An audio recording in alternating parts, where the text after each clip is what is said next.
Salam jumpa lagi bersama saya.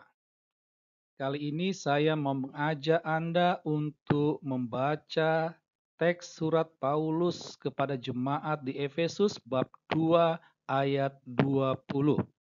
Sebelum kita membahas topik kita, jangan lupa untuk mengklik terlebih dahulu tombol like, subscribe, notifikasi, dan mohon video ini di-share agar semakin banyak orang mendapatkan pencerahan.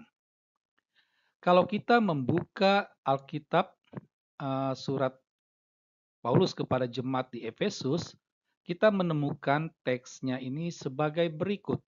Kamu dibangun di atas dasar para rasul dan para nabi, dengan Kristus Yesus sebagai batu penjuru. Memang teks aslinya diawali dengan yang. Ini merupakan kelanjutan dari ayat 19. Ya. Kata yang ini mau tidak mau ditafsirkan dan harus memang ditafsirkan dengan kata kamu. Ya. Jadi ini surat ini dialamatkan, ayat ini dialamatkan kepada jemaat di Efesus dan ini menjadi rujukan bagi jemaat Kristiani dewasa ini. Ya, kamu dibangun di atas dasar para rasul dan para nabi dengan Kristus sebagai batu penjurunya. Ya. Nah, jadi kata kamu di sini itu merujuk kepada ayat 19. Jadi yang dimaksud dengan kamu ini adalah kawan sewarga dari orang-orang kudus dan anggota-anggota keluarga Allah. Itu. Jadi kawan sewarga dan anggota keluarga Allah ini dibangun di atas dasar para rasul dan para nabi dengan Yesus Kristus sebagai batu penjurunya.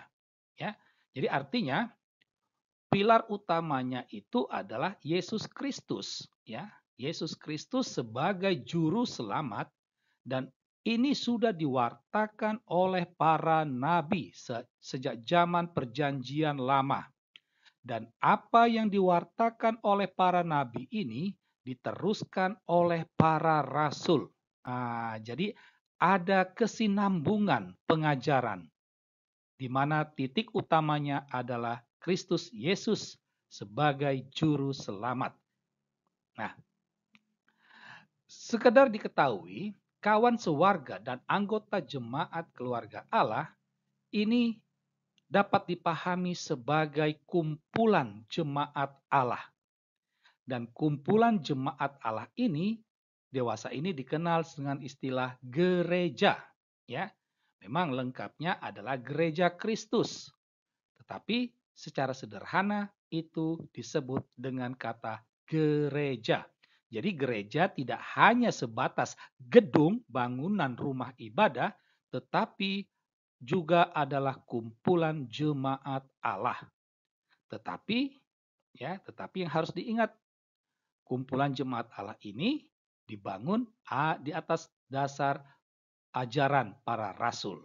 Ya, oleh karena itu kita dapat mengatakan bahwa gereja Kristus itu adalah kumpulan jemaat Allah yang dibangun di atas dasar para rasul dan para nabi.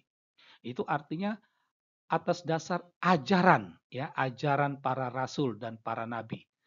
Ajaran para nabi itu dilanjutkan, diteruskan oleh para rasul.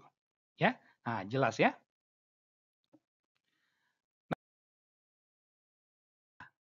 Jadi sekali lagi perlu kami tegaskan bahwa gereja Kristus itu adalah kumpulan jemaat Allah yang dibangun di atas dasar ajaran para rasul dan para nabi.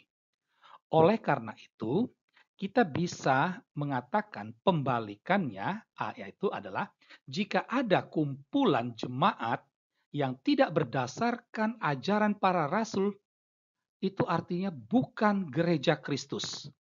Ya, jadi sekali lagi kami tegaskan, jika ada kumpulan jemaat Allah yang tidak berdasarkan ajaran para rasul, itu bukan gereja Kristus. Sekalipun mereka mengaku orang Kristen. Nah, gitu ya. Jelas ya? Jadi sekalipun mengaku orang Kristen, sekalipun sering menyebut-nyebut Yesus Kristus, ya, tetapi kalau tidak berdasarkan ajaran para rasul, mereka bukan gereja Kristus. Nah, tegas itu, ya. Gereja Katolik adalah gereja Kristus. Mengapa? Karena dia dibangun di atas dasar para rasul, ya. Ada banyak rasul, tetapi Yesus memilih satu rasul sebagai pemimpin, yaitu Petrus. Ya, jadi Petrus ini sebagai pemimpin para rasul. Ini didasarkan atas wahyu Yesus, kata-kata Yesus dalam Matius 16 ayat 18. Dan engkau adalah Petrus, di atas batu karang ini aku akan mendirikan jemaatku. Nah, dalam gereja Katolik, Petrus itu disebut sebagai paus, ya, itu. Dan dan bisa dikatakan paus itu adalah pengganti Petrus. Nah, jadi dari awal Petrus dan turun menurun regenerasi paus sampai sekarang Paus Fransiskus. Dan inilah yang dikenal dengan istilah suksesi apostolik. Ya, jadi paus ini bukan sekedar hanya pengganti Petrus. Paus ini sebagai pewaris dan penjaga ajaran para rasul. Ya, jadi paus yang kedua itu dia menerima ajaran-ajaran para rasul itu dan itu dia teruskan kepada paus-paus penggantinya. Jadi ada kesinambungan ajaran para rasul, ya, sebagaimana ajaran para nabi diteruskan oleh para rasul, dan ajaran para rasul ini diteruskan oleh para paus. Nah, jadi paus di sini adalah pewaris dan penjaga ajaran para rasul. Paus juga dilihat sebagai penafsir otentik ajaran para rasul. Ya, nah jelas ya. Nah, sekarang kita akan membaca tuduhan pendeta Gilbert dan pendeta Ezra, ya. Nah, namun kami menegaskan sekali lagi bahwa paus itu merupakan pewaris dan penjaga ajaran para rasul, sekaligus sebagai penafsir otentik ajaran para rasul, ya. Nah, dalam sejarah gereja, ya, tercatat tanggal 8 Desember 1854, Paus Pius ke-9 itu mengeluarkan dogma Maria dikandung tanpa dosa. Itu, ya. Dan dogma ini itu dipertegas dengan penampakan Maria di Lourdes tanggal 25 Maret 1858. Memang sebelumnya Maria sudah menampakkan, ya, sebulan sebelumnya, ya. Nah, tetapi pada tanggal 25 Maret ini Bunda Maria memperkenalkan dirinya, aku adalah yang dikandung tanpa noda dosa. Nah, itu.